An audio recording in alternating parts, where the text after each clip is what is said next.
Hola, buenas tardes. Mi nombre es Jorge Izaguirre, soy presidente del Instituto Español de Analistas Financieros y de la Fundación de Estudios Financieros, y quería darles las gracias por acudir a esta convocatoria al segundo foro financiero que hemos montado en estos momentos pues en forma telemática, pues lamentablemente por la situación en la que estamos viviendo.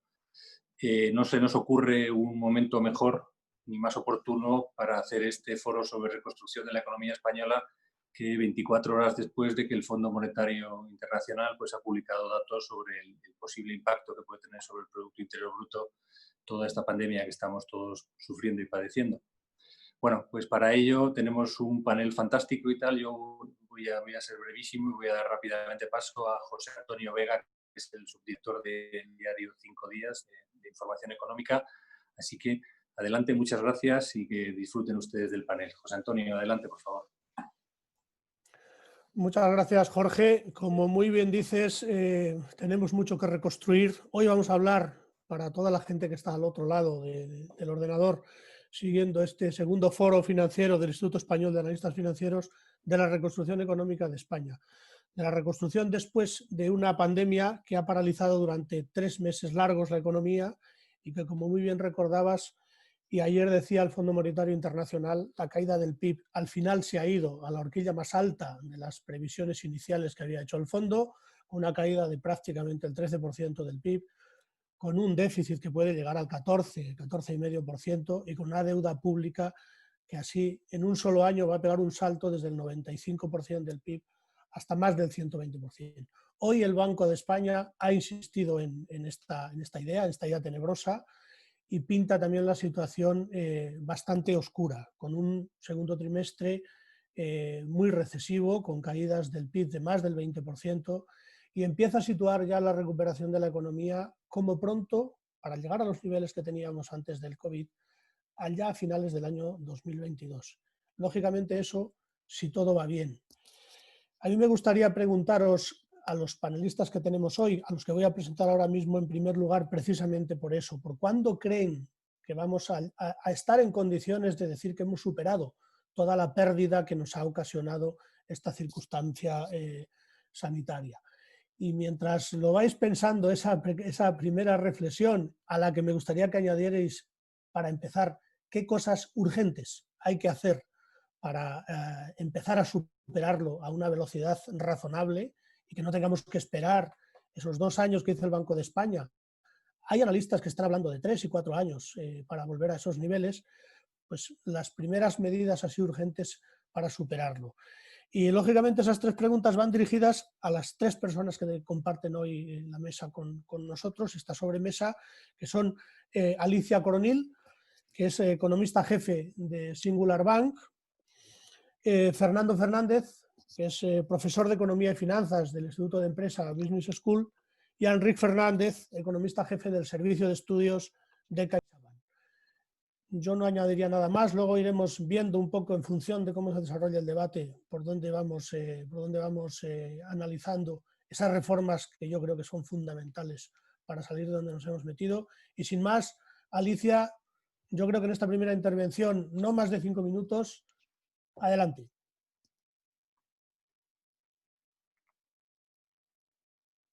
Buenas tardes a todos y gracias, José Antonio. Y en primer lugar quería darle las gracias al Instituto Español de Analistas Financieros por participar en este foro. Gracias a Jorge por tu introducción, a ti, José Antonio, y sobre todo también quería agradecer compartir el panel con Enrique y con Fernando, que son 2 personas a las que aprecio y admiro muchísimo, con lo cual para mí es un honor estar hoy aquí. Lo primero que quería compartir con todos ustedes es que yo creo que estamos viviendo, todas las generaciones que configuramos actualmente la sociedad española y el mundo, pues una crisis sin precedente que creo que nadie pensaba que iba a vivir en sus vidas. Todos éramos conscientes que a lo largo de nuestra vida viviríamos crisis económicas, estábamos ya iniciando una fase de desaceleración, en el caso de España, ¿no? Y también que viviríamos crisis personales, porque en eso al final consiste la vida. Pero yo creo que no, que vivamos a vivir este shock exógeno, que es una pandemia, que desconocemos tantas cosas sobre ella, en el sentido que desconocemos su duración, cuál va a ser su patrón de evolución actualmente, si se va a producir una segunda ola, si va a seguir el patrón de evolución que tuvo la mal llamada gripe española, y al final cuál va a ser el impacto real, no solamente sobre nuestras vidas desde el punto de vista emocional, sino también personal en nuestro entorno familiar y también como país en términos de cuál va a ser al final el daño en la economía real. Y cuando me refiero a la economía real me estoy refiriendo al empleo sobre todo y al tejido empresarial, que es algo que voy a defender muchísimo a lo largo de mi intervención. Pero también desconocemos las transformaciones que va a traer esta crisis. Y me explico, porque cuando se producen crisis explicadas por un shock exógeno sin precedentes, como puede ser la Segunda Guerra Mundial o otras pandemias que ha habido, se han producido grandes transformaciones sociales, políticas, tecnológicas, laborales, que también han sido luego palancas de crecimiento. Después de la Segunda Guerra Mundial, pues fue cuando se decidió que era necesario crear el estado del bienestar, o fue una palanca para que la mujer se incorporara progresivamente al mercado laboral. Pero yo creo que ahora mismo pues, hablamos de esta nueva normalidad, donde hay una serie de cosas que han venido a corto plazo a instalarse, ¿no? Como es pues esto, ¿no? El teletrabajo, entre ellas, la idea de que tenemos que reforzar la salud pública y también pues, vamos a vivir una mayor digitalización, ¿no? Estamos viendo cómo está aumentando las compras online o la robotización, etcétera, etcétera. Pero yo creo que no sabemos al final cuál va a ser otras transformaciones que van a venir, porque yo creo que estamos en la primera fase de esta crisis. Pero yéndome al punto, ¿no? A lo que querías un poco, José Antonio, yo creo que ya hemos asumido que es la pérdida del PIB que ha sufrido España en el segundo trimestre, que como decías puede superar el 20%, pero lo que no es inevitable es lo que podemos hacer a partir de aquí. Y creo que en eso es muy importante el corto plazo. Y luego hay una cosa que me está preocupando muchísimo en estas semanas ya de desescalada, que independientemente de que hay que tomar medidas para evitar que se produzcan nuevos rebrotes y controlarlos y asegurar, como han hecho en otros países, ¿no? Como en nuestro entorno, como es el caso de Alemania, ¿no? Que han conseguido hacer un protocolo de detención mucho más temprana y que la pandemia en el segundo trimestre del año haya impactado de menor medida y les ha permitido adoptar medidas de confinamiento mucho más laxas que las españolas, yo creo que hay que actuar con medidas que nos permitan asegurarnos que la salud pública va a funcionar, que en el caso que se producen esos rebrotes van a ser controlables.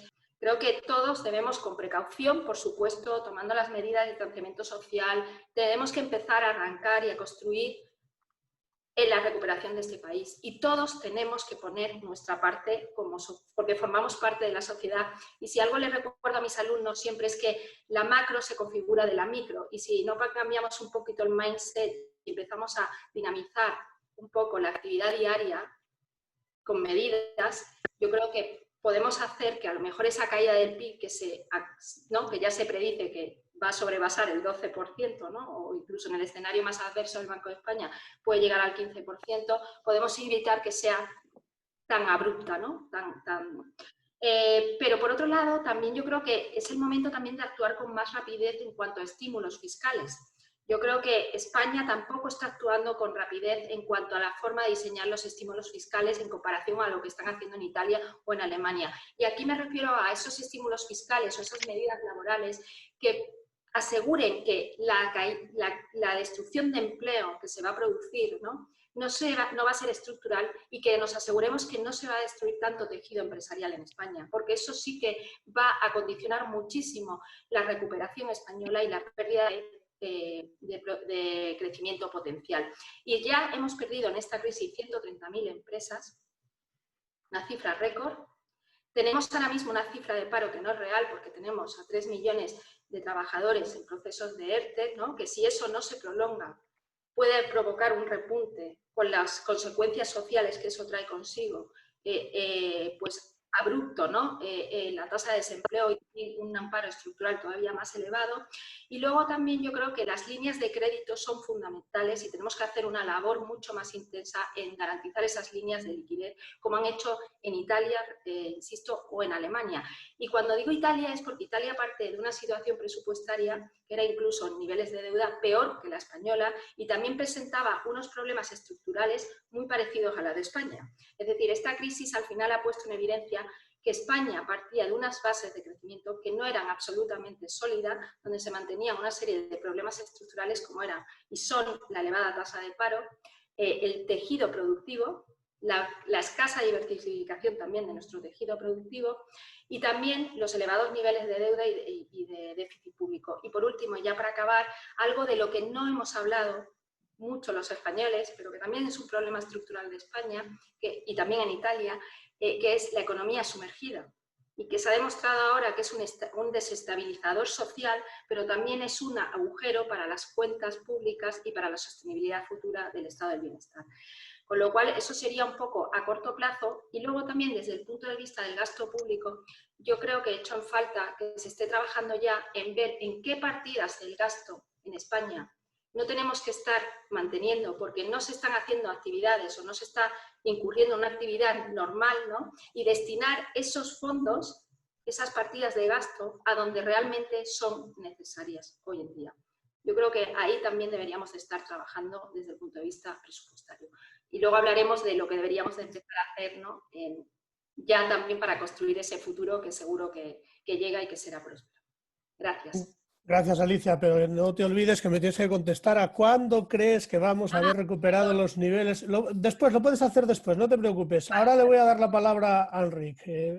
Creo que has hecho una buena resumen de las 2 o 3 cosas que son muy urgentes, que es verdad que algunas se han hecho o se han intentado, seguramente no en términos cuantitativos, en lo que la economía española necesita, pero yo creo que ahí has estado acertada. Quiero conocer también un poco la opinión de Enric. Adelante, Enric.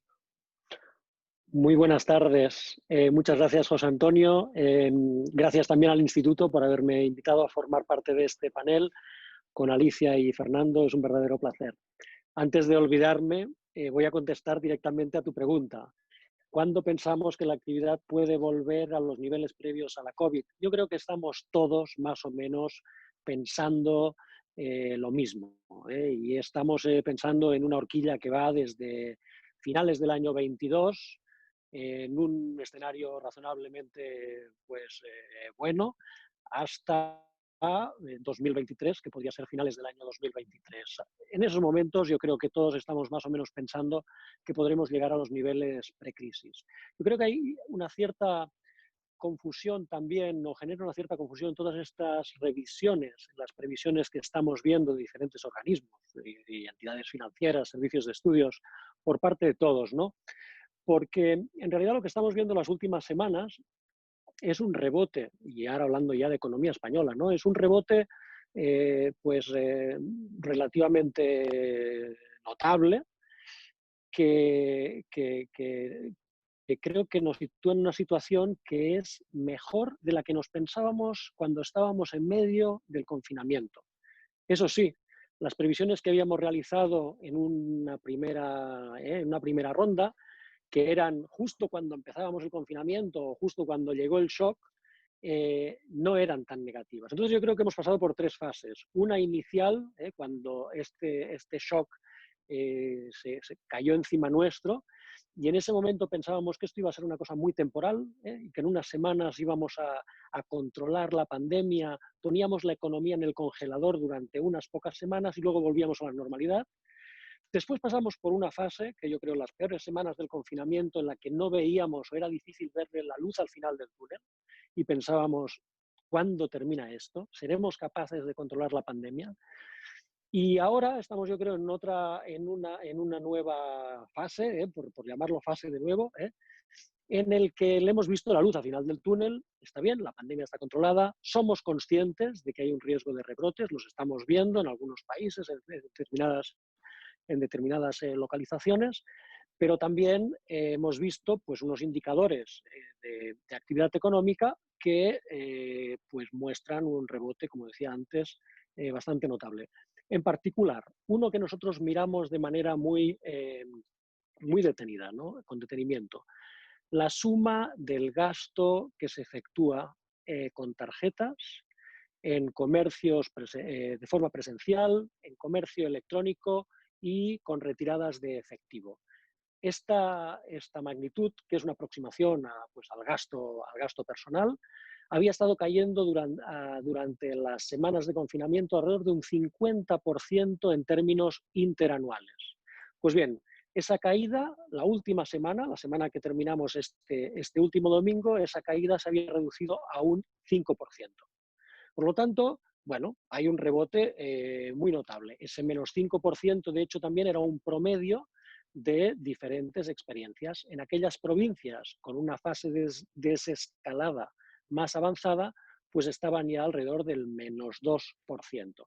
Por lo tanto, estamos viendo también que hay señales de vida. Es verdad que cuando miramos el gasto con tarjetas extranjeras, vemos que todavía se está cayendo un 80%. Y ahora viene un trimestre, el tercer trimestre, que vamos a empezar dentro de poco, en el que sabemos que ese gasto y el sector turístico es uno de los grandes tractores del dinamismo de la economía en este ejercicio. Pero es cierto, este segundo trimestre la caída va a ser tremenda, porque sobre todo pues, hubo el parón total en el mes de abril y las cifras pues, que mencionaba hoy el Banco de España de una caída, y mencionabas tú también, José Antonio, antes, del orden del 20% en términos intertrimestrales, quiere decir que después de una caída del 5% en el primer trimestre, nos está diciendo que tenemos una economía que está un 25% por debajo del mismo trimestre del año pasado. La cuestión es que de ese menos 25%, seguramente en el tercer trimestre pues vamos a pasar a un menos 15%, en el cuarto trimestre pues podemos estar ya mejor que un menos 10%, y es verdad que a pesar de que tenemos esa recuperación, ese segundo trimestre tan duro marca mucho. Y por lo tanto, esperar una caída pues, de al menos un 12% para este año yo creo que es lo que es previsible que pueda suceder. Hay más divergencia, yo creo, sobre el ritmo de recuperación de rebote para el año que viene. Y claro, al final ese rebote va a depender de muchos factores.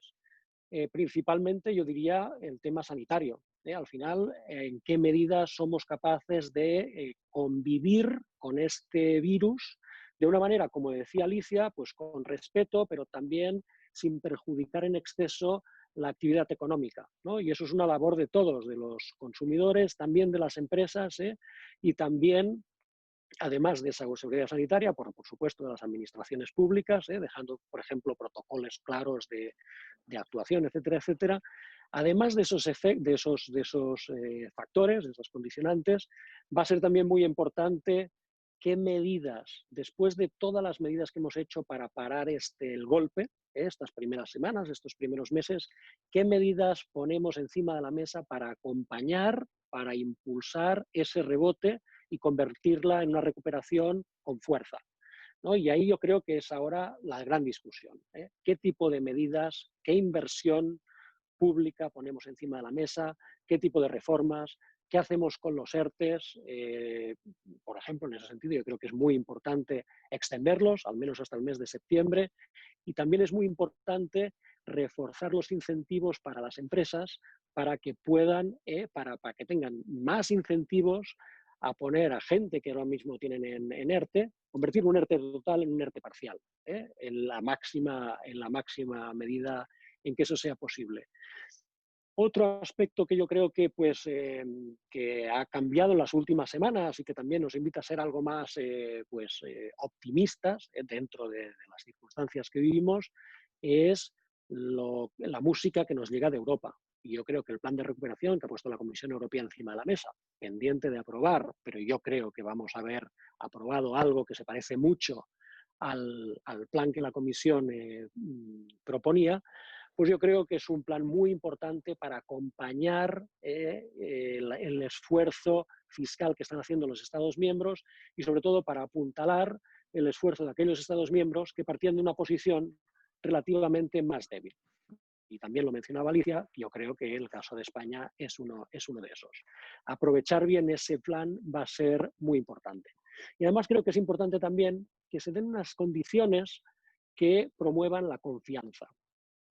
Además de planes de inversión pública, pues aquí también va a haber muchas decisiones desde el ámbito privado, desde si me compro una vivienda, me compro un coche o yo soy una empresa y tengo unas ciertas expectativas de que mi sector está, pues va a poder recuperarse pronto o tiene potencial de crecimiento, pues queremos que haya un marco que genere confianza para que esas empresas y esos consumidores tomen esas decisiones de compra e inversión, porque eso es lo que puede ayudar también a darle fuerza a esta recuperación.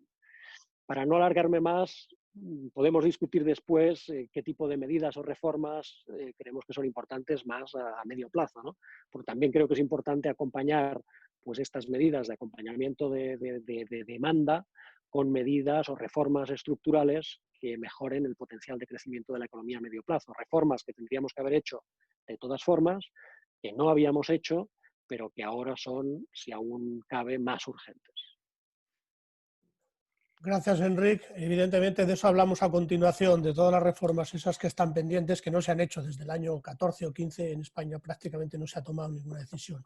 Insistía yo en lo de en qué momento alcanzamos los niveles que teníamos antes, porque claro, venimos de una crisis de la que todavía no estamos plenamente recuperados. Desde el año 8 que empezó a caer el PIB, hasta el año 14 que no empezó a recuperarse, hasta el 17 no recuperamos los niveles de riqueza agregada que teníamos. Y todavía, cuando ha llegado esta segunda crisis, no hemos recuperado el nivel de empleo que teníamos antes. Por eso insisto un poco en esa pequeña figura en la que físicamente la gente quiero que se quede de lo que nos va a costar volver a donde estábamos en términos de riqueza y en términos de empleo.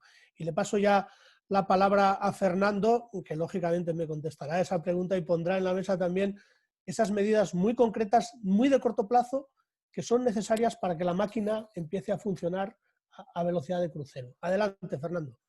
Bueno, hola, José Antonio. Bueno, muchas gracias a la Fundación de Estudios Financieros del Instituto y un placer estar con Alicia y Enric. Lo bueno que tiene discutir entre amigos es que uno puede dejarse de eufemismos tradicionales y ir entrando a los temas, ¿no? Bueno, primero yo me apunto al cierto optimismo que ha apuntado Enrique. O sea, yo creo que te voy a contestar directamente, José Antonio. Yo diría que en términos de producción es bastante posible que hacia finales de 2022 estemos donde estamos. O sea, estamos donde estábamos, me refiero a la crisis, recuperemos lo perdido. En términos de empleo soy un poco más pesimista, precisamente, y resaltando una cosa que tú decías, que ya partíamos en 2019 de un nivel de empleo bajo, una tasa de paro alta, ¿no? 14%. Entonces yo creo que, y esto es un tema al que volveré luego, porque uno de los problemas que no debemos de olvidar en todo este proceso es que España entra con un problema de desempleo, decía Alicia, y va a salir con un problema mayor de desempleo, porque esta crisis incide en sectores en los que España es intensiva en producto y que son intensivos en empleo. Todo lo que tiene que ver con el turismo, todo lo que tiene que ver con el ocio, servicios personales y también pequeño comercio, ¿no? Que son los sectores más afectados. Yo a veces digo que España está especializada históricamente en la globalización de personas y esta crisis ataca sobre todo la globalización de las personas, la movilidad que decíais antes y que no he puesto nada de acuerdo.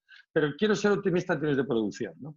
Porque es verdad, a diferencia de crisis anteriores, y la que tú citabas, José Antonio, que aquí no tenemos por qué esperar un periodo tan largo para reconstruir el tejido productivo por tres razones muy rápidas. Primero, porque las autoridades han reaccionado mejor, claramente mejor. En términos, como también se ha dicho antes, de mantener ese tejido productivo, de evitar que se destruyan los ERTE, las líneas del ICO, y todo lo que ya sabemos, tiene como objetivo fundamental evitar que se destruya el tejido productivo innecesariamente. Es decir, que no haya empresas que son solventes y que problemas de liquidez quiebren, ¿no? En el proceso y por lo tanto se destruya empleo y capacidad productiva, fondo de comercio, etc. Segundo, porque la reacción europea es mejor.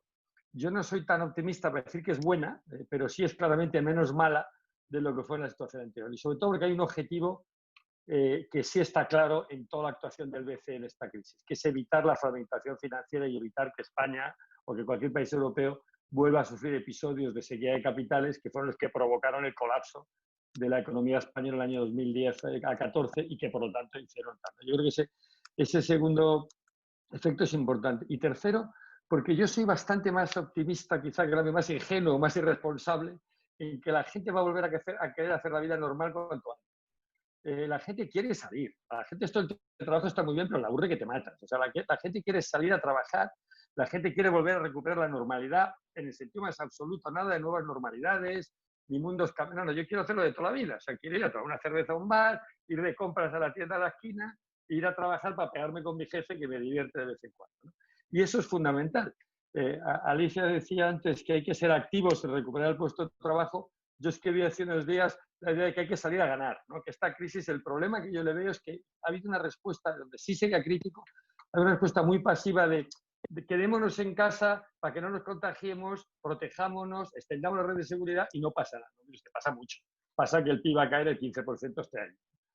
Y alguna parte de ese 15% es innecesario. Es producto de algunos errores de exceso de celo en el confinamiento que la economía española y la política española creó. Pero bueno, no quiero detenerme en eso. Creo que es verdad que ya somos conscientes de que tenemos que salir a ganar. ¿Y salir a ganar qué significa? Bueno, pues yo aquí voy a discutir un poquito con Alicia y no sé si con... Yo no creo que hay que ser más generoso en las políticas fiscales.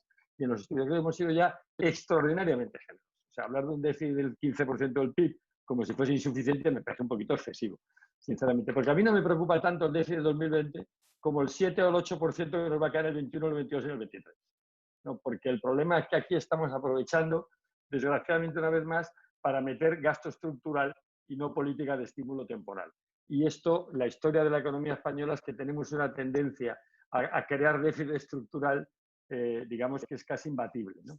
Y esta crisis la va a hacer. Entonces, a mí sí me preocupa la sostenibilidad de las cuentas públicas a medio plazo. Ya sé que es un tema que no le preocupa a nadie, que en un escenario de tipo cero durante los próximos 30 años esto no significa nada, pero bueno, en algún momento o bien la deuda no se paga, o bien se reestructura, o bien hay que pagar con impuestos. Por lo tanto, yo sí no creo que hayamos sido especialmente pasivos o no demasiado tal.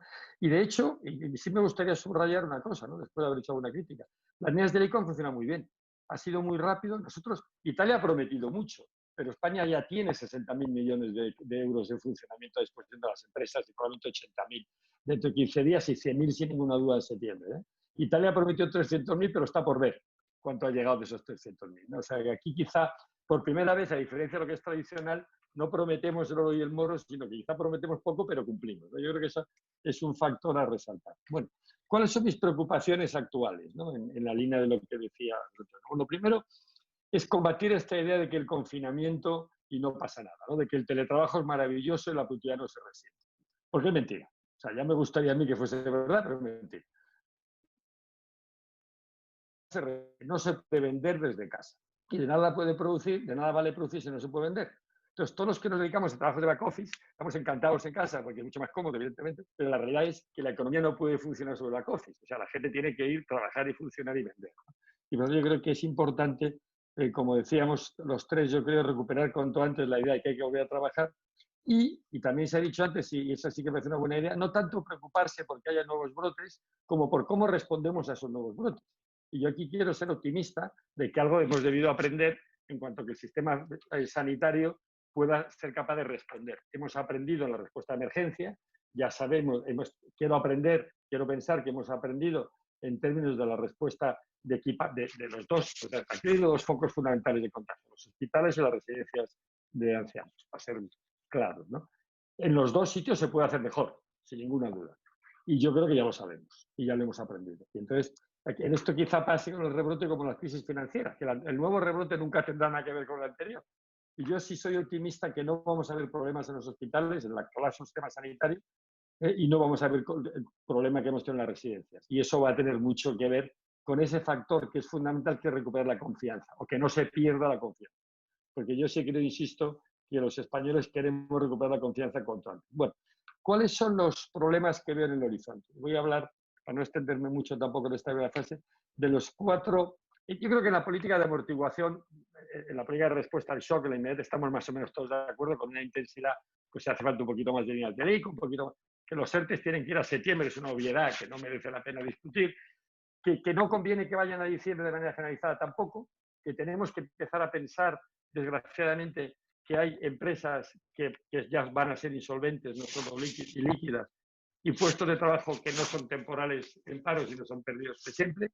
Y el gobernador del Banco de España apuntaba el otro día en su comparecencia en el Congreso con esta idea de que hay que empezar a pensar en la transición y por lo tanto hay que diseñar esos mecanismos para que faciliten esa transición. No podemos pensar que todo el mundo acabar trabajando donde entraba, sino que hay que facilitar que los trabajadores vayan de empresas y sectores que van a disminuir claramente hacia empresas y sectores, y ahí es muy importante la movilidad funcional y la movilidad geográfica, dos asignaturas históricamente pendientes en la economía española, en el mercado de trabajo español, y yo resaltaría ahora que todo el mundo busca la movilidad, que la busquemos también en la movilidad funcional y en la movilidad laboral, y por lo tanto, la primera idea que quería resaltar es, de esta crisis tiene que ser una economía no solo más flexible, sino más móvil, y no estoy seguro que lo vayamos a hacer.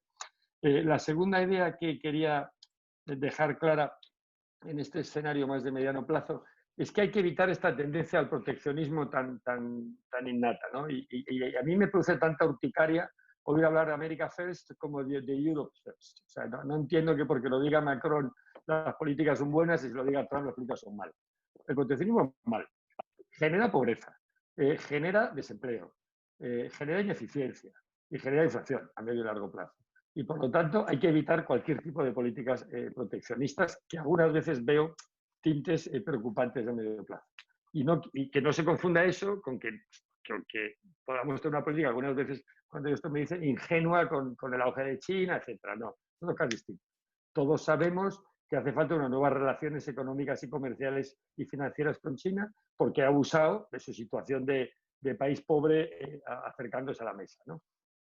Y esta es una asignatura pendiente en Europa y pendiente en Estados Unidos, pero que no tiene nada que ver con esta idea de reindustrializar España, retraer los puestos de trabajo, sobre todo porque esta economía, y conviene no olvidarlo nunca, a nosotros nos ha ido bien solo cuando nos hemos abierto al mundo. O sea, si algo debemos de aprender los economistas españoles es que las etapas de crecimiento económico y de prosperidad social y de libertad y prosperidad humana se han dado siempre en periodos de apertura al mundo. El último ejemplo más claro, lo que ha significado la entrada en Europa para España, ¿no? Y el proteccionismo muchas veces va asociado a eso. Segunda o tercera idea a resaltar de errores a evitar, el dirigismo.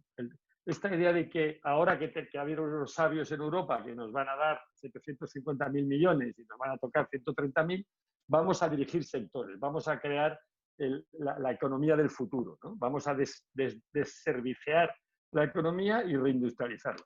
Bueno, pues no.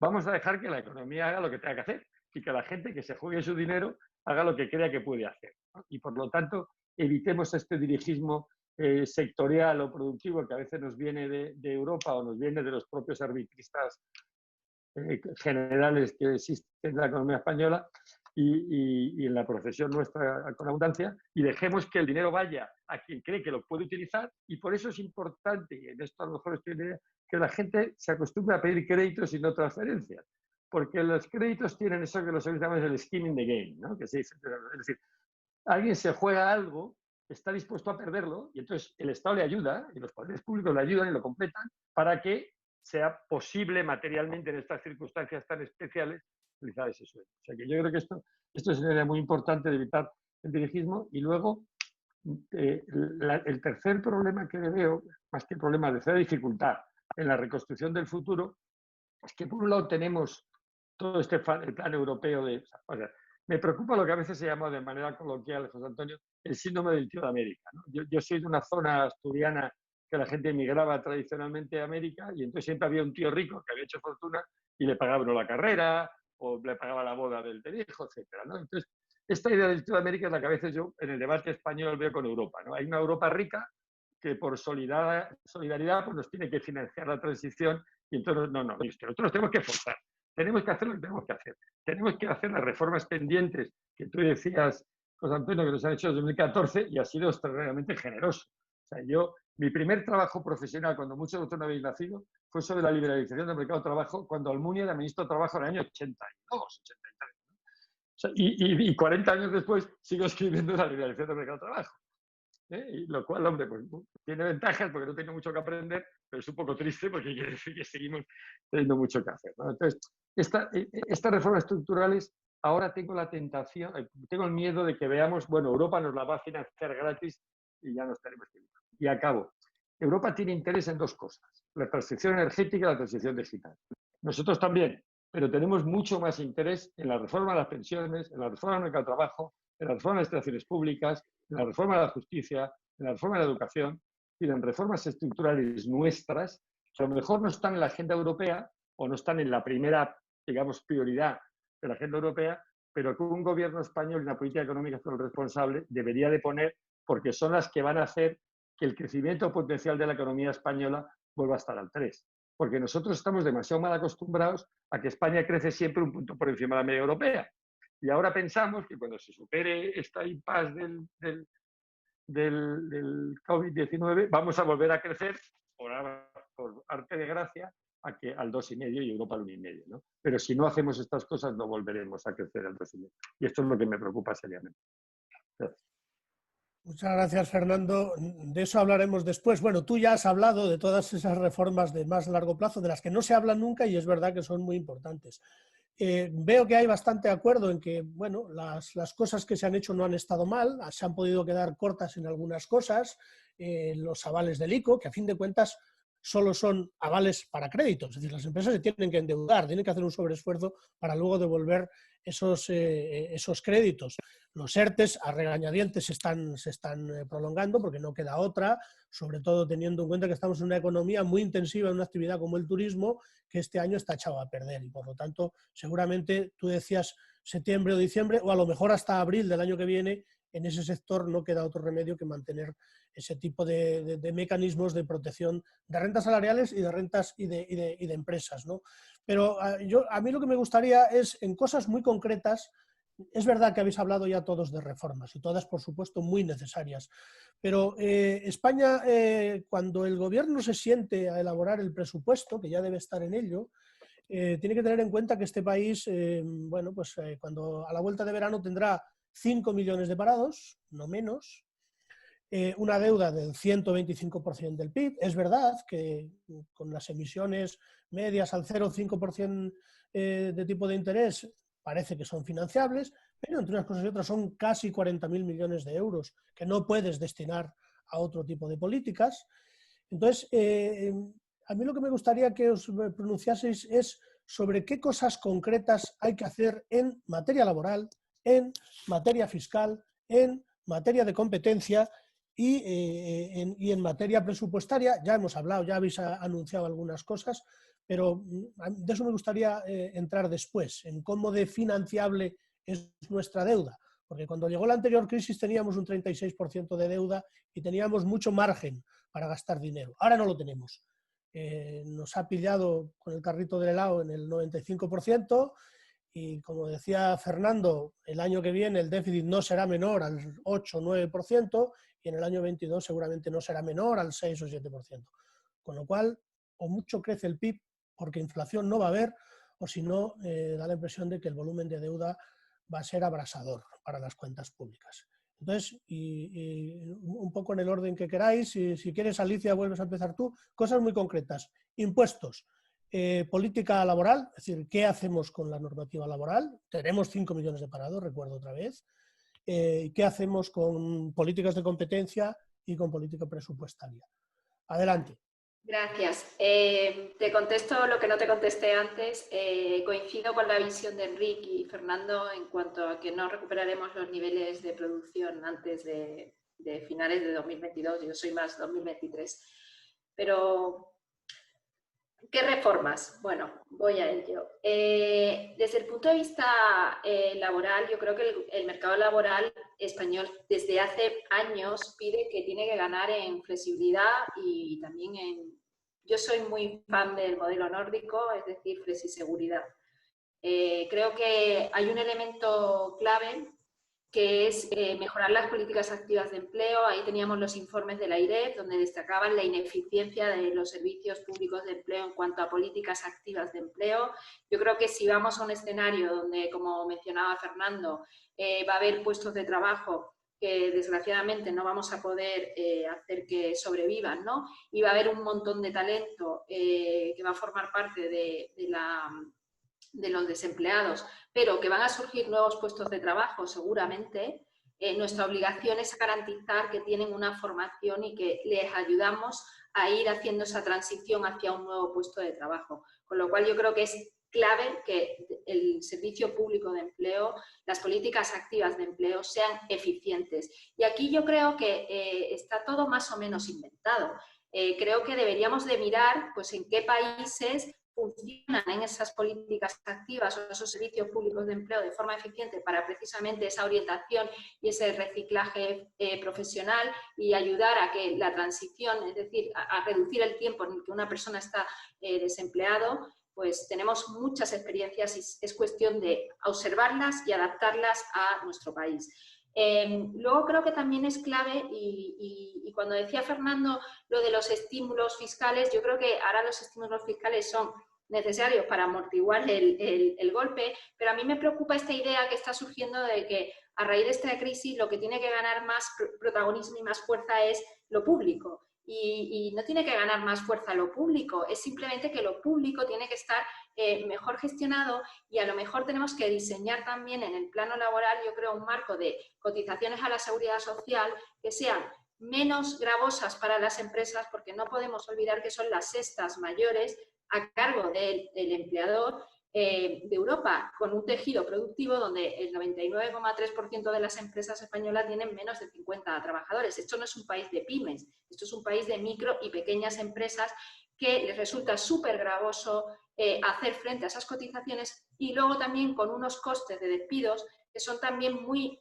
gravosos en comparación con los países de nuestro entorno. Con lo cual yo creo que hay que hacer un marco laboral nuevo, garantizando los derechos de seguridad, ¿no? Porque la seguridad jurídica, como decía Fernando, es clave, ¿no? Y la certeza y la certidumbre a la hora de tomar decisiones, pero yo creo que deberíamos ir a un marco laboral mucho más flexible en cuanto a la contratación, el despido, con una política activa de empleo que funcionen de forma muy eficiente. En el punto fiscal, yo creo que ha llegado el momento de verdad que seamos conscientes de que hay que ampliar las bases imponibles. Y cuando me refiero a ampliar las bases imponibles, y lo mencionaba antes, yo creo que España tiene una labor que hacer, no en el fraude fiscal, que es otra cosa, porque el fraude fiscal es aquella persona que ya declara unas rentas, pero que hace distintas cosas para pagar menos. Yo creo que hay que reducir el tamaño de nuestra economía sumergida en un momento en el que se corre el riesgo, si no hacemos un marco fiscal que no sea tan gravoso para la parte productiva, que vuelva a repuntar la economía sumergida todavía a niveles más elevados de lo que ya estaban antes de esta pandemia, que eran el 17% del PIB. Y yo creo que ahí habría un margen para ampliar las bases imponibles, porque esa economía que aflora sobre todo serviría para aumentar la recaudación en dos ámbitos que me parecen clave, que es cotizaciones a la seguridad social e IRPF. Con lo cual, yo soy partidaria de menos fiscalidad en la parte que genera el valor, que es la parte empresarial, la parte de la empresa, con un impuesto de sociedades que a lo mejor tiene que tener menos deducciones, más simple, más simplificado, pero con un tipo impositivo más bajo, porque vamos a ver que eso va a pasar en Europa, ¿no? En eso que comentaba Fernando, ¿no? En esa vuelta de la industria, ¿no?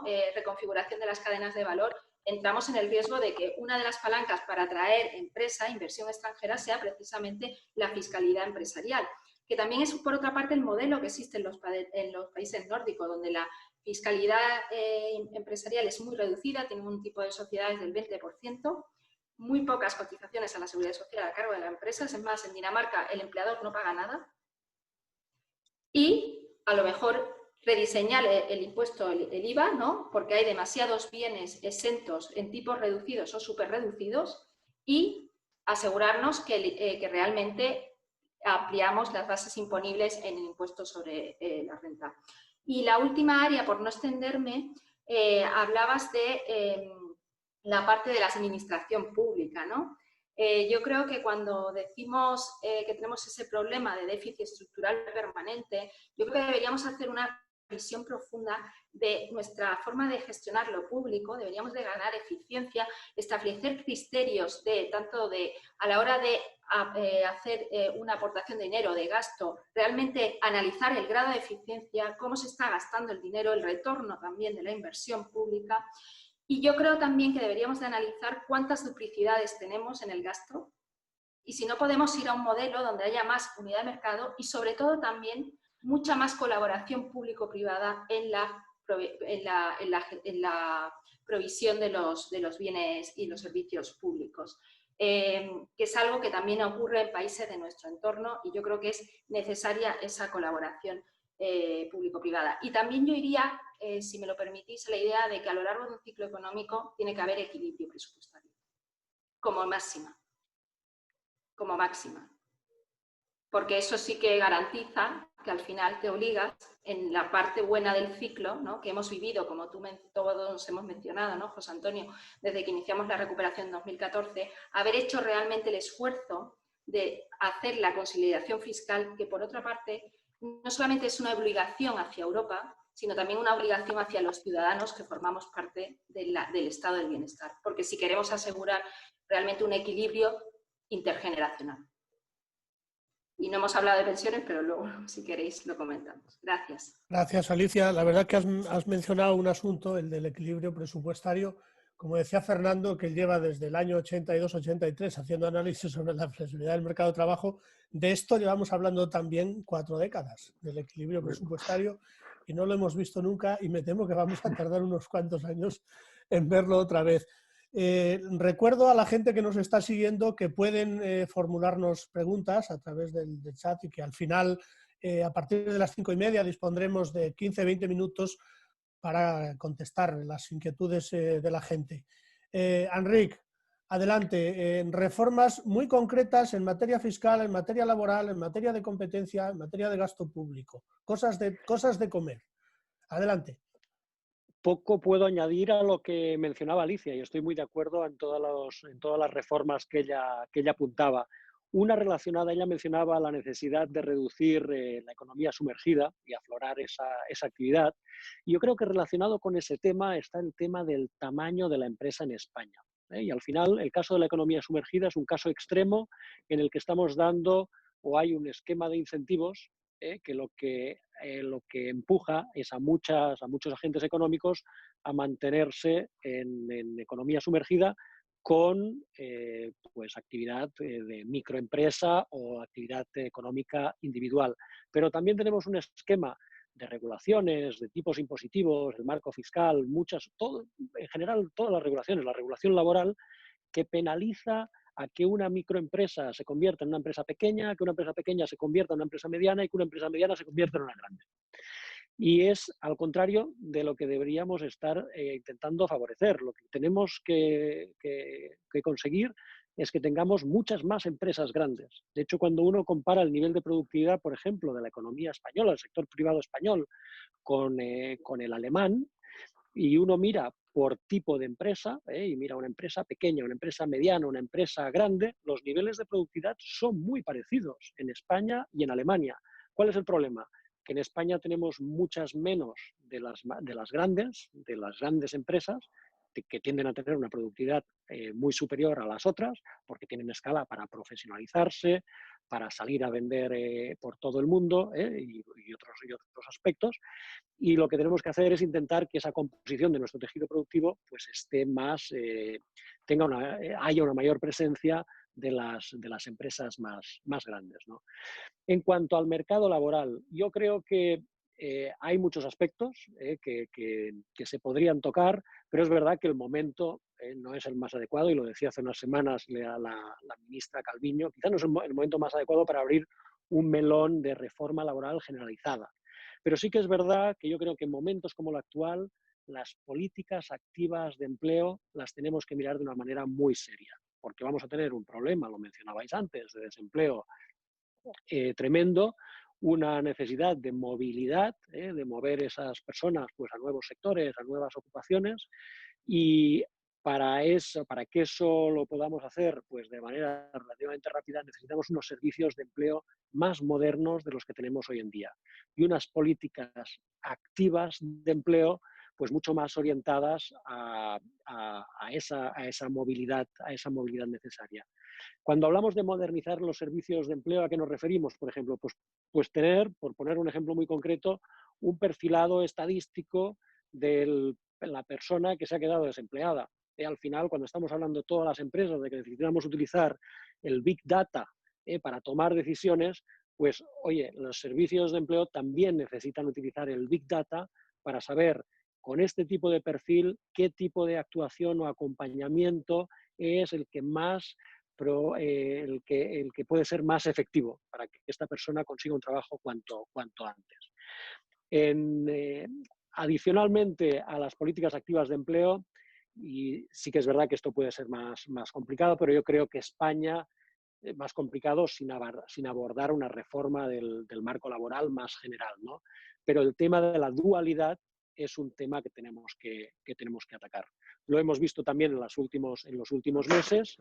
La mayor parte de la destrucción de empleo que hemos visto es destrucción de empleo que tenía un contrato temporal, que ha penalizado especialmente a los más jóvenes, y esto es un recordatorio, pues, o nos recuerda a lo que había sucedido con la crisis del año 2009 y la recaída del año 2012, ¿no?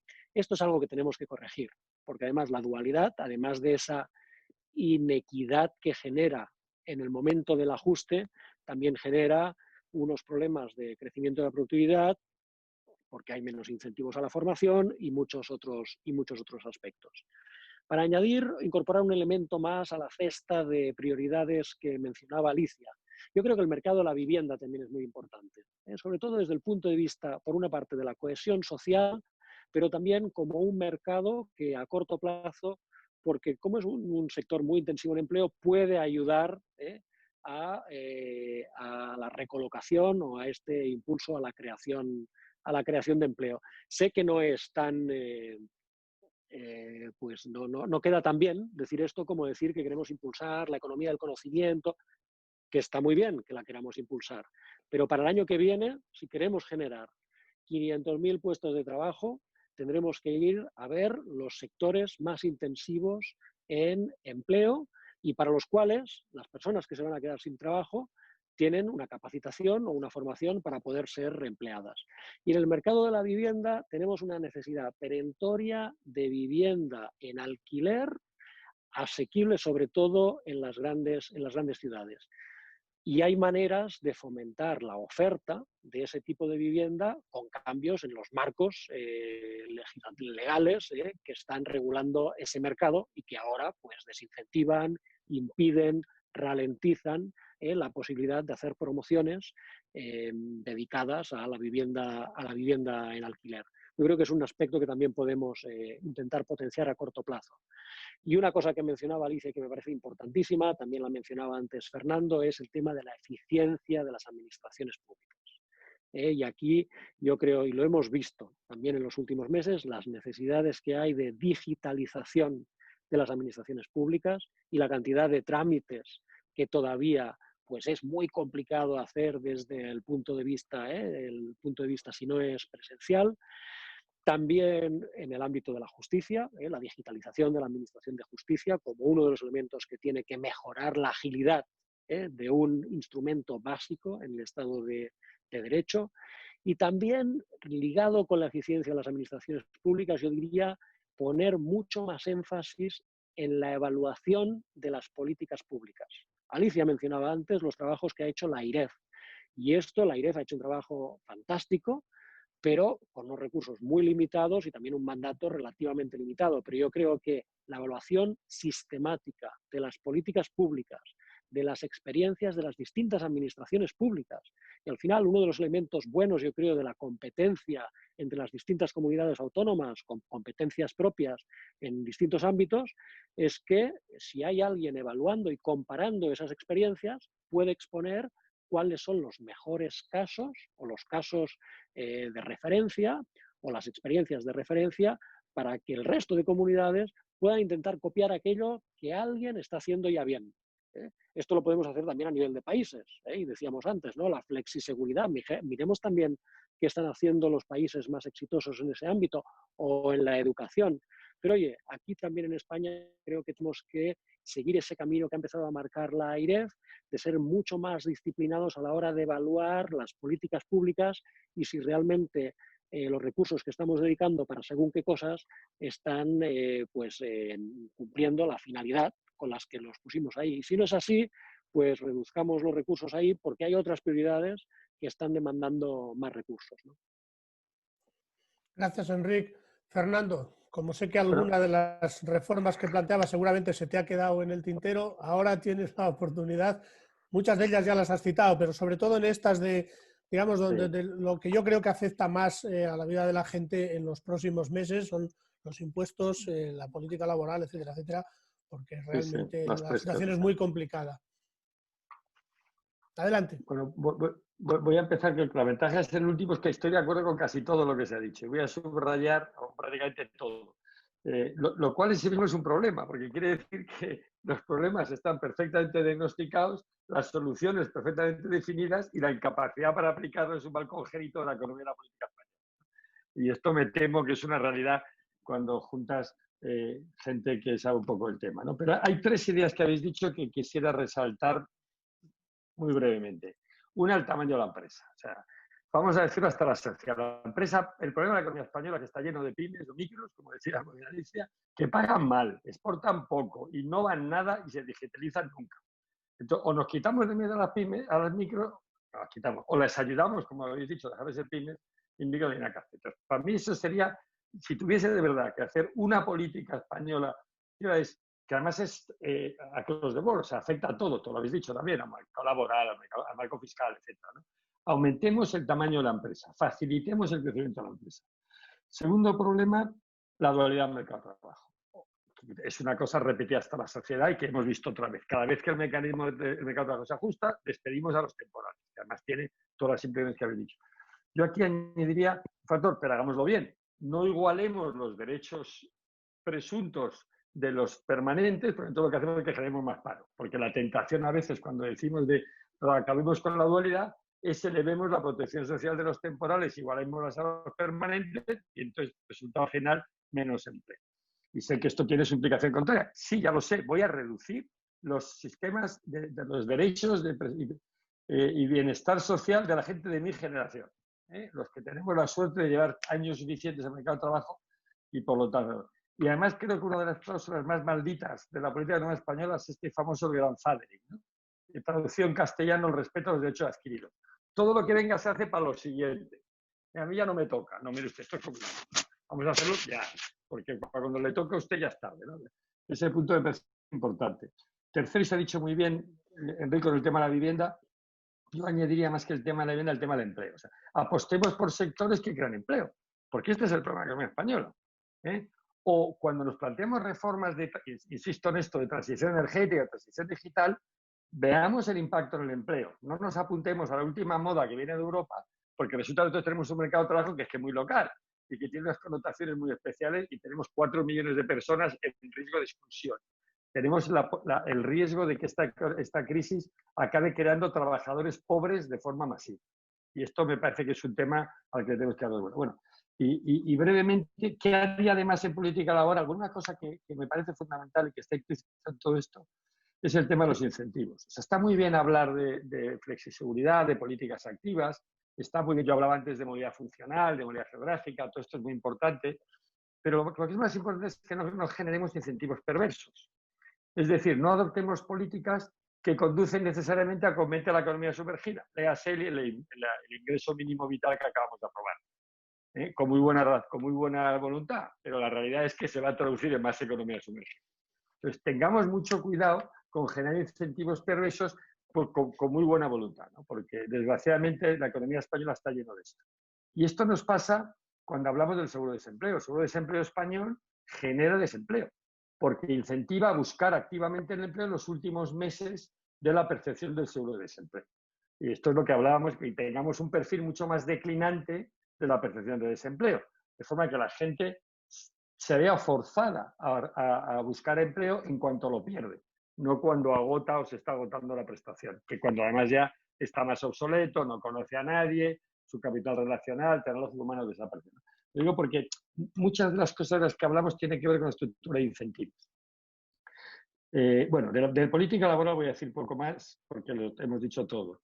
En impuestos y gastos quería hacer 3 observaciones muy rápidas que completan lo que ha dicho Alicia. Bueno, yo ahí sí que me voy a sentir un poco de ti, ¿no?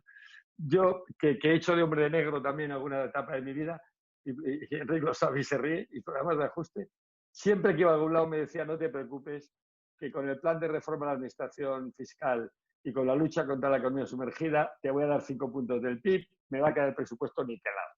Volvía y seguía teniendo el mismo déficit de 5 puntos del año anterior. Hay que hacerlo, pero no va a producir resultados a corto plazo, no nos engañemos. No va a producir resultados fiscales a corto plazo. Para enfrentar un déficit del 7 al 8% del PIB, tenemos que hacer un cambio radical en la estructura impositiva y un cambio radical en la estructura de gasto. Y esto pasa por las dos cosas. En impuestos, me vais a permitir, no me queda más remedio que citar el informe Lagarde, porque tuve la oportunidad de participar en él, que está bien lo que tú decías, Alicia. Simplifiquemos el sistema, hagámoslo mucho más growth friendly, mucho más favorable al crecimiento y a la empresa. Se puede grabar. El informe decía una cosa que se ha perdido completamente. No decíamos que había que bajar impuestos. Decíamos que había que cambiar los impuestos para grabar mejor, que se podía conseguir más recaudación y más crecimiento del empleo, gravando mejor. Y voy a poner un ejemplo. Y tú lo decías también directamente. En España el problema del IVA no es que la gente evada el IVA. El problema del IVA es que el 80% de los bienes están excluidos del tipo normal. Perdón, que en Alemania el 80% de los bienes están sujetos al tipo normal y en España no llega al 50% de los bienes, cuando se hizo, ahora será un poquito más.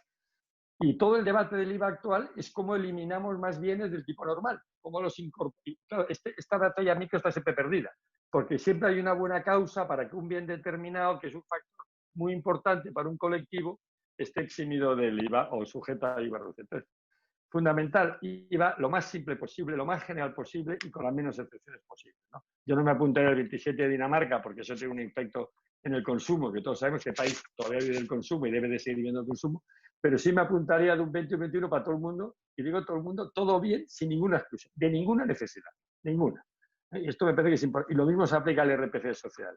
Impuestos de tipos más bajos, bases más amplias, excepciones las mínimas posibles. Y hay un gran recorrido. Pero esto no basta. Hay que hacer, decíais antes bien, hay que hacer una evaluación de las políticas públicas de gasto, y la EREF ha hecho un trabajo importante y que luego se han olvidado cuando presentan programas económicos sin memoria, por cierto, pero sería bueno también que recuperemos esa idea, que todo programa económico lleve su memoria económica asociada y sobre todo, y lo que es mucho más importante, nos planteemos que, y lo decía alguien aquí, que en algún momento habrá que sentarse a hacer un presupuesto base cero. De todos estos programas, ¿cuántos nacieron por una causa muy justificada y siguen ahí inmersos en el limbo de los justos con un funcionario que los gestiona con su mejor voluntad y su gran capacidad y su gran esfuerzo, pero que no sirven para nada? Pero no se puede quitar. Yo creo que ahí sí que hay un espacio importante. Y dos cosas más para hablar de impuestos muy rápidamente. La primera, hay un espacio muy importante en las políticas de copago, ¿no? Que es un tema tabú y que se ha perdido, ¿no? Y que además, en el caso más obvio que es el de los peajes, encima hemos desandado, y perdona Enrique, porque sé que es un tema sensible en Cataluña, pero se ha desandado un camino muy importante. Yo dije hace mucho que me gustaría ser ministro de Fomento para hacer el Ministerio de Fomento un ministerio de ingresos, no de gasto. Y por lo tanto nunca en la vida ser ministro de Fomento, obviamente, porque es muy incómodo ser ministro. Pero no hay ninguna razón hoy, tecnológicamente, para que el Ministerio de Fomento no sea un ministerio de ingresos. Para que todo ciudadano español, cuando coge el coche, al final de mes le llegue un cheque a su casa porque ha utilizado tal coche que contamina tanto, por tal carretera a tal hora que contamina tanto, y tantos kilómetros y a tantas horas. Y esto es técnicamente facilísimo hoy en día, facilísimo. Lo que hay que hacer es tener voluntad política de introducir, ya no digo el copago en las autopistas, sino que el copago en el uso de los servicios públicos. Porque algunos de los debates más demagógicos españoles es esto de que es más progresista que pague unas autopistas o una carretera, mi abuela que no tiene coche, no la tiene nunca, a que lo pague quien lo use, ¿no? Y parece que esto es una cosa incompatible. Pero lo digo porque en el copago pasa mucho. Me gustó mucho oír el otro día en una entrevista a Carmen Herrero, que todos conocemos, una economista muy conocida en España, que dijo que era un atentado a la libertad y a la justicia y a la progresividad el rebajar las tasas universitarias, porque lo es y lo sabemos todos. Y sin embargo, este es otro elemento claro de copago que se pierde en el debate, ¿no? Y que me parece muy importante. O sea, que hay un espacio muy importante por la vía del copago. Y el tercer punto, y entra en dos temas muy breves, en el tema medio fiscal de administraciones públicas, es que tenemos una tendencia a confundir un bien público, un servicio público, con su provisión en régimen de monopolio por el sector público. Tendencia que me parece que la actualiza, que lo decía, es que se ha centrado con el tema este de la salud. O sea, a mí lo que me interesa es que el sistema sanitario responda, público y privado, a un nuevo crisis. Y me interesa que trabajen de manera coordinada y de manera eficiente para maximizar los recursos. Porque yo cuando voy a un hospital y estoy enfermo, lo que quiero es que me atiendan bien. No me interesa nada si es público o privado. Quiero que sea la mejor eficiencia. Y no quiero pagar. Pero hay formas que sabemos y que conocen y que funcionan muy bien en países nórdicos, y el ejemplo de Suecia en esto es paradigmático, de cómo mejoró la calidad de la sanidad, disminuyó el gasto sanitario, introduciendo competencia pública y privada en la provisión de servicios públicos que se pueden proveer por ONGs, empresas con fines de lucro, instituciones públicas o privadas, y el sistema funciona. O sea, no confundamos universalidad con provisión de servicios públicos, en sanidad, en educación, en pensiones, en muchos otros temas. Este es un tema que me preocupa. Y entro y acabo con una cosa que me parece la más difícil y la más a medio plazo la más importante. En España tenemos un sistema de las autonomías que nació y se desarrolló sin ninguna consideración de racionalidad económica. Y ya ha llegado el momento de dotarle de racionalidad económica. Hay que repensar el estado de las autonomías, no solo con una lógica histórica, política, cultural, humana, que está ahí, que es comprensible y respetable, sino también con una lógica de eficiencia económica. Y voy a poner dos ejemplos que me parecen paradigmáticos. No hay ninguna razón, ninguna, para que el urbanismo esté cedido a las comunidades autónomas. Es el ejemplo, y a los ayuntamientos. Es el ejemplo perfecto que cuanto más lejos esté el administrado, mejor. Menos posibilidades de captura del regulador y más eficiente será. Y sin embargo, tenemos un sistema que hace todo lo contrario, ¿no? Y me parece que en educación algo de eso también tenemos que hacer. Pero en cualquier caso, y sin entrar en políticas concretas, creo que ha llegado el momento de replantearnos que la eficiencia de las administraciones públicas implica replantearnos la eficiencia del Estado de las autonomías, que va mucho más allá de un tema que de por sí es complicado y se llama de cofinanciación, donde evidentemente es un tema pendiente que tendremos que resolver porque afecta también, por esto los incentivos perversos, a la estabilidad presupuestaria de la que hablabais al principio y que me encantaría que restituyésemos en algún momento, Alicia, esta idea de la estabilidad presupuestaria en el ciclo, aunque me temo que efectivamente, como decía José Antonio, esto ya no lo verán mis ojos, desgraciadamente. Gracias, Fernando. Se nos va consumiendo el tiempo y bueno, hay todavía muchas cosas de las que me gustaría hablar con vosotros. De algunas voy a procurar preguntaros, porque además coincide con algunas de las preguntas que nos han hecho llegar la gente que tenemos al otro lado de la pantalla siguiendo nuestra conversación. Una muy concreta, y ya con eso hablamos de ese tema: si es sostenible el nivel de deuda pública en el que vamos a contraer en estos 2 o 3 años tan complicados que nos vienen por delante.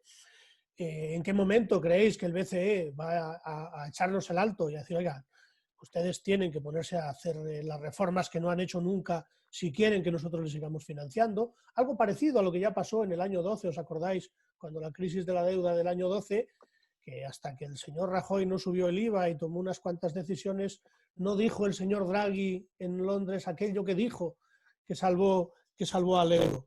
Me gustaría, aquí no sé si que contestéis todos, sí me gustaría en este caso concreto que hicierais una referencia a cada uno, porque yo creo que es importante vuestra opinión.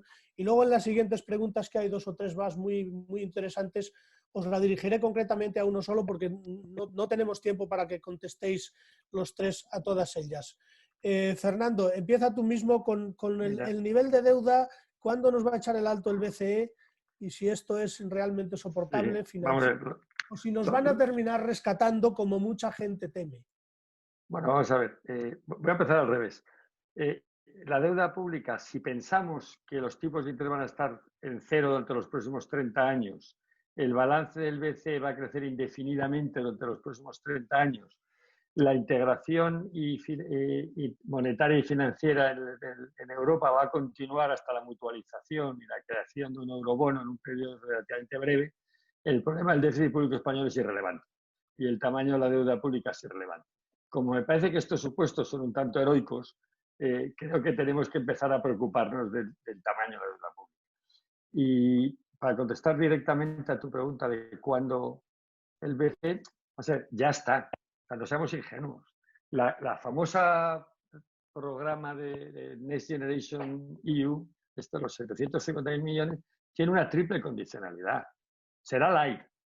Como dijo por el otro día, no vamos a ver hombres de negro, pero vamos a ver hombres de gris, que hacen lo mismo. Es decir, vamos a tener, uno, que justificar el gasto, lo cual me parece lo mínimo. O sea, bueno, me parece bien que tengan la triple condicionalidad, que quede claro. Pero primero, vamos a tener que justificar el gasto.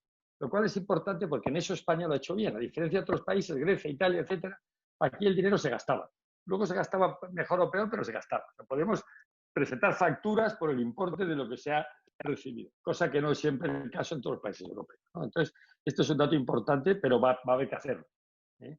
Y es bueno. Segundo, tiene una cierta condicionalidad macro. O sea, tiene que ser compatible con los objetivos generales de la Unión Europea. Y ahí, bueno, pues va a ser interesante ver el doble juego que de tener una ministra de Economía, si tenemos suerte y acaba siendo la presidenta del Eurogrupo, de cómo juega compatibilizando ese juego de, digamos, buscar el mayor espacio fiscal posible para la economía española y unas reglas fiscales creíbles a escala europea, ¿no? pero que ahí va a haber una cierta regla fiscal europea a cumplir, que será un poquito más laxa de la que venimos, pero que no va a ser inexistente, yo no tengo ninguna duda. Y una tercera condicionalidad, hay que presentar unos programas concretos de gasto que sean creíbles y que buscan los resultados para los que se da el dinero. Es decir, tenemos que presentar un programa de reformas que aumente el crecimiento potencial de la economía española y uno de los temas de discusión en Europa es quién va a certificar eso.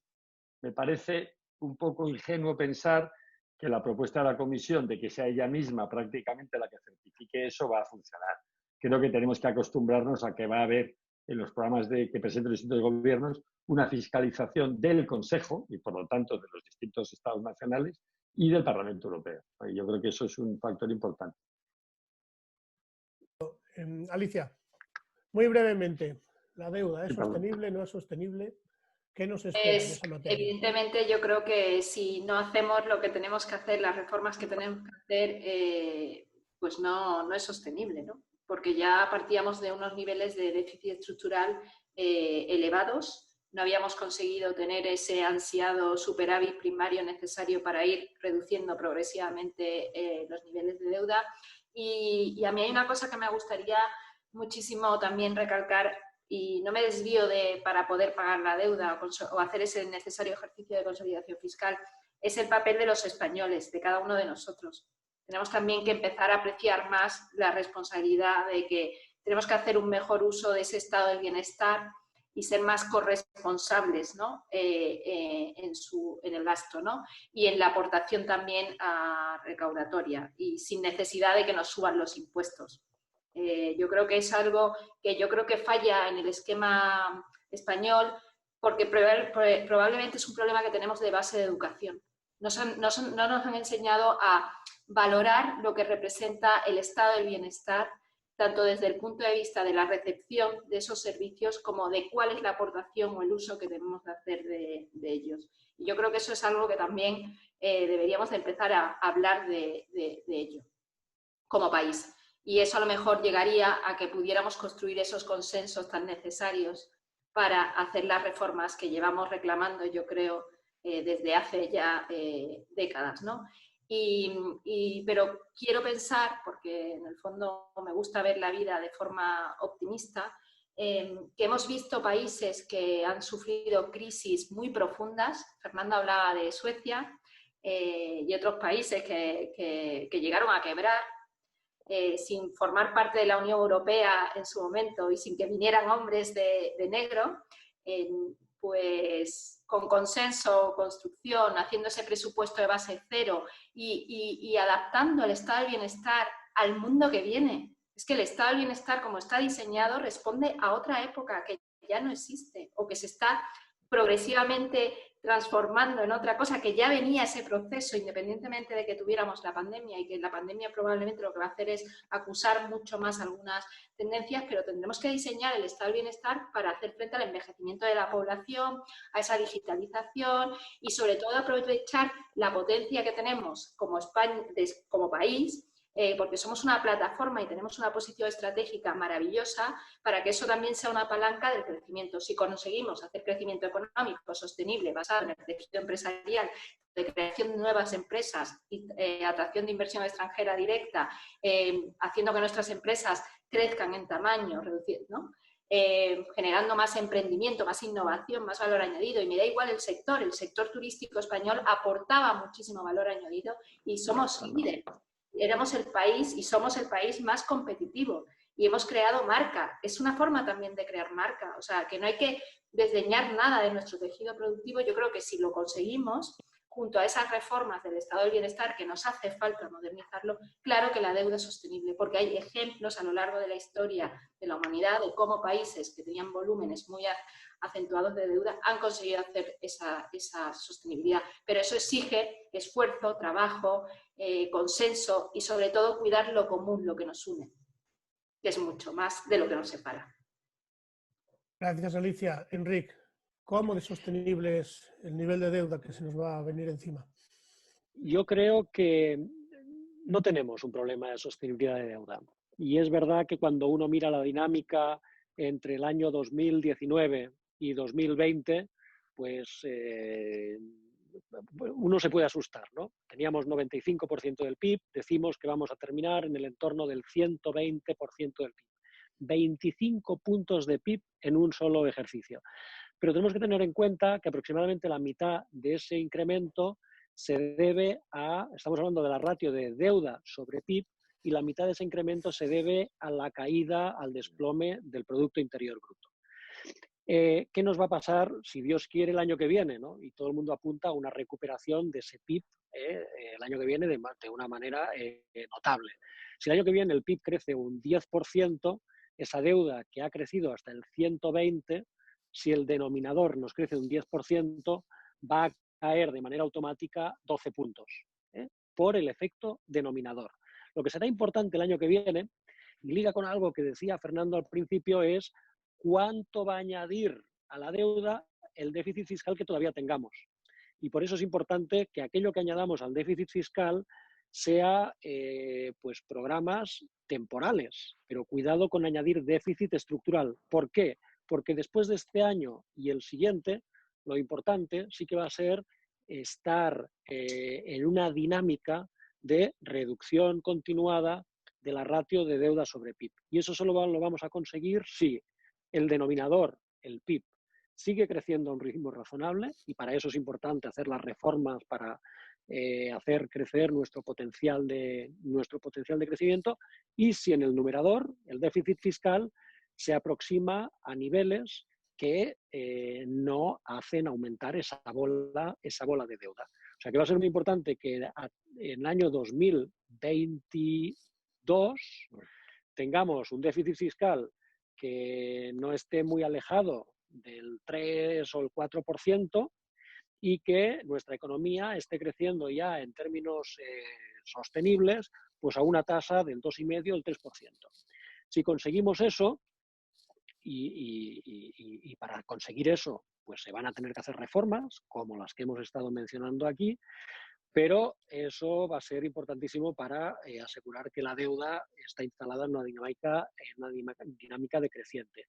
De aquí hasta entonces, yo creo que sí que es cierto que podemos contar y estar bastante convencidos de que el Banco Central Europeo va a seguir apoyando con el programa de compras de deuda pues todo este esfuerzo hasta que lleguemos a una situación pues de más normalidad.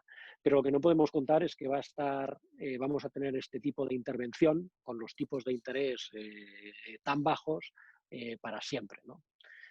O sea que es importante no preocuparnos ahora en exceso, pero sí la vista puesta en el medio plazo de qué vamos a hacer y qué impacto va a tener el medio plazo, y cuanto antes también empezar a pensar en ese programa de cómo va a evolucionar el déficit fiscal en esos próximos años.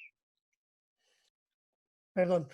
Hay una pregunta de Carlos Contreras que evidentemente ha prestado atención a todas las reformas que habéis ido hablando, pero llama la atención algo que todos sabemos, que al final vamos a topar con los políticos. Y bueno, viene a decir que el gobierno y muchos de sus votantes, y no solo de este, sino otras veces de otros gobiernos, al final tienen unos intereses radicalmente diferentes a todo esto que estamos planteando, ¿no? A que haya una ampliación de las bases imponibles para evitar las subidas de los impuestos individuales, que se pueda flexibilizar el mercado de trabajo, que se pueda exigir esfuerzo en el sistema educativo, etcétera, etcétera.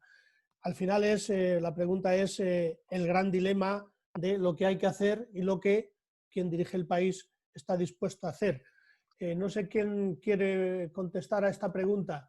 Fernando, tú mismo. Querer, no queremos ninguno. Porque esa es la famosa frase de Juncker, ¿no? Sabemos lo que hay que hacer, lo que no sabemos cómo ganar las elecciones si lo hacemos, ¿no? Yo, sin embargo, me gustaría ser optimista en esto. O sea, yo creo que, por una razón, si quieres, de perversa, ¿no? O sea, yo creo que la crisis va a ser de tal magnitud si no lo hacemos bien. O sea, esto no es una situación pasajera, que el déficit nos ha ido medio punto, aquí tenemos una crisis como hemos tenido en la historia de la economía española. O sea, nunca ha caído el PIB el 15%. Que yo recuerde, nunca, corregidme, pero probablemente ni en la guerra, ¿no? En la guerra. y por lo tanto estamos en una situación que va a obligar a que el votante se enfrente a la realidad. Y el gobierno se enfrenta a la realidad. Yo en este caso casi pondría primero que el gobierno actual se enfrente a la realidad, que la mayoría parlamentaria actual se enfrente a la realidad y luego el electorado responderá. Yo creo que esa es un poco mi respuesta rápida al tema. Hay algunas preguntas sobre las subidas de impuestos. Cuando habéis hablado del IVA, fundamentalmente, sobre todo con bueno, generalizar el tipo normalizado de IVA para todos los productos y servicios, hay alguien que pregunta en concreto por el caso de la vivienda, si el caso de la vivienda debería estar excluida. Alicia. Has quitado... Es que te has puesto... Sí, Alicia, hablaste al principio precisamente de ese tema del asunto de generalizar el tipo del IVA para incrementar las bases imponibles. En el caso concreto de la vivienda, que lógicamente es una inversión muy elevada para la inmensa mayoría de los hogares, ¿consideras que debía tener un tratamiento diferenciado en materia de IVA? Yo creo que a lo mejor no es el momento de tocar el IVA en la vivienda relacionado a que si queremos abordar esa necesaria, ¿no?, palanca también para crear empleo, yo el IVA de la vivienda lo dejaría ahora mismo.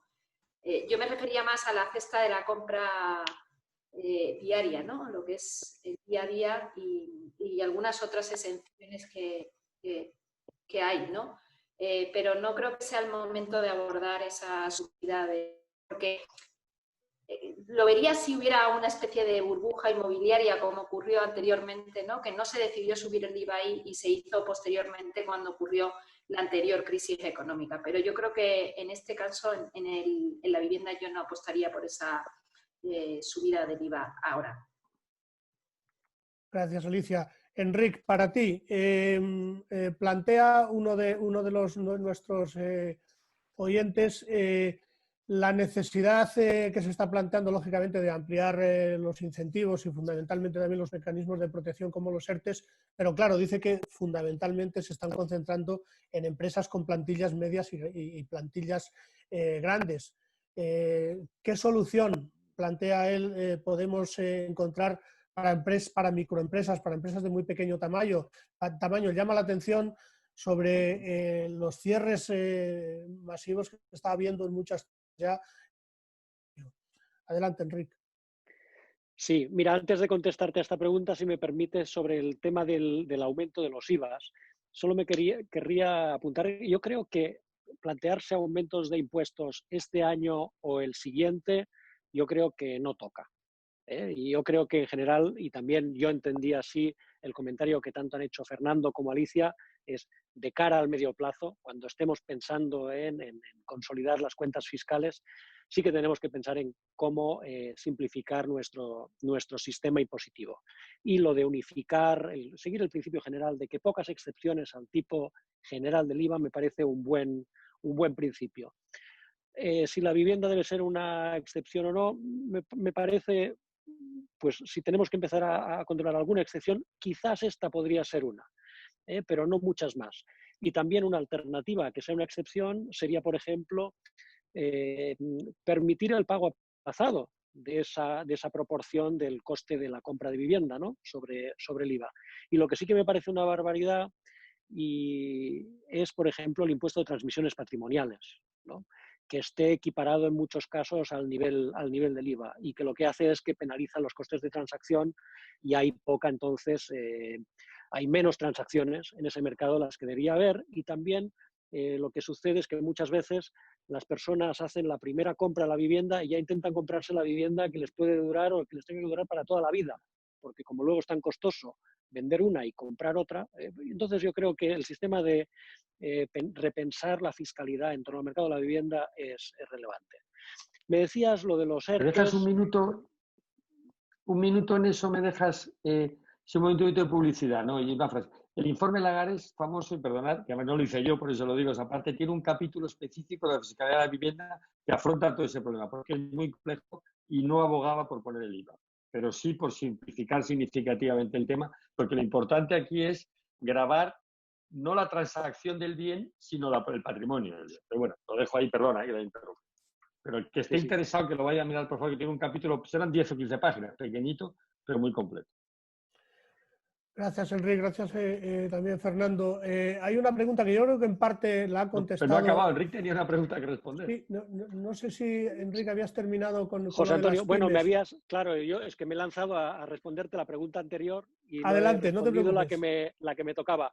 Pero la verdad, yo creo que los ERTES al final han sido un instrumento absolutamente esencial, tanto como instrumento de mantenimiento de rentas, como de instrumento para reducir la base de costes fijos de una empresa y promover o facilitar su supervivencia en estas circunstancias. Es verdad, y lo había dicho Fernando al principio, que está bien de forma temporal.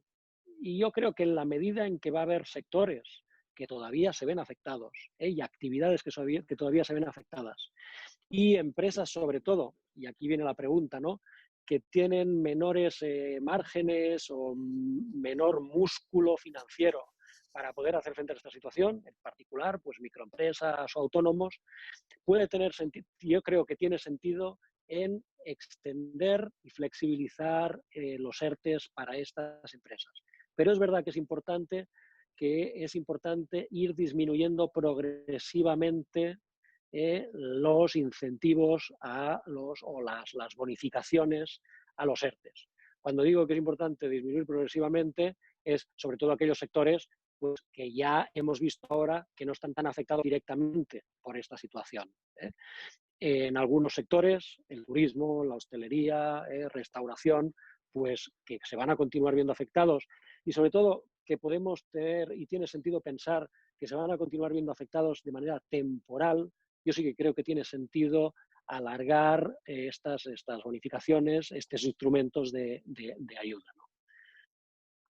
Gracias, Enrique. Fernando, había una pregunta que yo creo que tú en parte has contestado en alguna de tus intervenciones.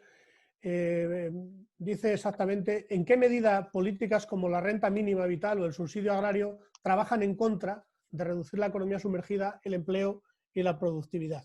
La pregunta estaba hecha desde antes de que tú hicieses referencia a ese asunto. Adelante, y a continuación ya haremos, os plantearé la última pregunta para Alicia y terminamos porque nos hemos ido de tiempo, pero bueno, yo creo que va a estar muy interesante. Se ha aprovechado. Adelante. No, ya que vamos muy mal de tiempo, yo ya lo he contestado. O sea, yo creo que es muy importante, y es el problema que tiene la ley de ingreso mínimo vital, es generar un incentivo a la economía sumergida porque los criterios de elegibilidad, los criterios que llaman los anglosajones, los criterios de acceso a las prestaciones son suficientemente laxos que lo que sirven es un incentivo a ocultar el empleo, ¿no? Se pueden poner muchos ejemplos, pero creo que es muy fácil de evitar esto, ¿no? El problema aquí está, y como pasó ya, por ejemplo, que es un ejemplo exactamente igual de incentivo perverso con la famosa burbuja eólica del déficit tarifario energético anterior, es cuando la administración que te genera el derecho a cobrar la prestación o el subsidio no es la que luego lleva en sus cuentas el pago de ese subsidio. Mira, aquí tienes un ayuntamiento que te da derecho a cobrar una prestación y el Ministerio de Seguridad Social que te paga, ¿no? El Ministerio de Seguridad Social tiene como objetivo decir que ha tenido mucho éxito la medida y que va a tener 1 millón de receptores, y el ayuntamiento tiene todo el interés del mundo a meter a todo el que haga falta porque es una manera de fidelizar al electorado, ¿no? Entonces yo creo que este es un ejemplo perfecto del tipo de medidas que hay que ser muy cuidadosos en diseñar para que los incentivos estén bien alineados. Gracias, Fernando. Alicia, para ti yo creo que ya la última pregunta, porque insisto, ya estamos fuera de tiempo. Preguntan, hablando de fiscalidad, si una manera de acabar con la economía sumergida y, lógicamente, aflorar bases imponibles, fundamentalmente de consumo, es eliminar el efectivo en las transacciones particulares. Pues efectivamente yo sí que creo que una forma de reducir el tamaño de la economía sumergida es impulsar el pago electrónico, que por otra parte parece, ¿no?, que con esta pandemia, ¿no?, es una tendencia que ha venido un poco para quedarse, ¿no? Pero yo creo que es absolutamente clave, pero disculparme, vuelvo también otra vez a la mentalidad de cada uno de nosotros, porque al final se puede generalizar en el comercio, ¿no? Pero hay áreas donde a lo mejor a mí se me puede escapar ese pago electrónico, ¿no? Y yo creo que al final es la corresponsabilidad de cada uno de interiorizar que cada vez que no pagamos ese IVA, ¿no? O hacemos una transacción, ¿no? Sin que haya una huella fiscal, pues realmente no estamos protegiendo, vuelvo a lo de antes, lo que es común a todos, ¿no? Gracias, Alicia. Bueno, pues muchísimas gracias a los cuatro. Alicia, Enric, Fernando, yo creo que ha sido una charla muy interesante. Hemos puesto muchas cosas sobre la mesa. No da tiempo en una legislatura hacerlas todas, ya os lo aseguro yo. No se van a hacer todas estas cosas, pero si se hiciera una tercera parte, seguramente tendríamos una buena parte del camino recorrido. Esperemos haber arrojado luz sobre las necesidades del país. Yo entiendo que no es fácil tomar decisiones en estos momentos. Bueno, lo hemos visto con los ERTES. Oye, que es que si estiro por aquí la manta, descuido por el otro lado, ¿no? Es decir, empieza a haber preocupación por el gasto público, entonces, oye, pues a lo mejor no se pueden mantener las exenciones a las empresas. En fin, lo digo como ejemplo de que fácil no es tomar las decisiones, pero bueno, los que están al mando son los que tienen que hacerlo. Muchísimas gracias a los tres y muchísimas gracias a todo el mundo que está ahí al otro lado de la pantalla y disculpas por todas aquellas preguntas que han llegado que no hemos podido hacer, insisto, por falta de tiempo. Muchísimas gracias a todos. Muchas gracias. A vosotros. Gracias. Gracias. Gracias. Gracias, Enric. Alicia.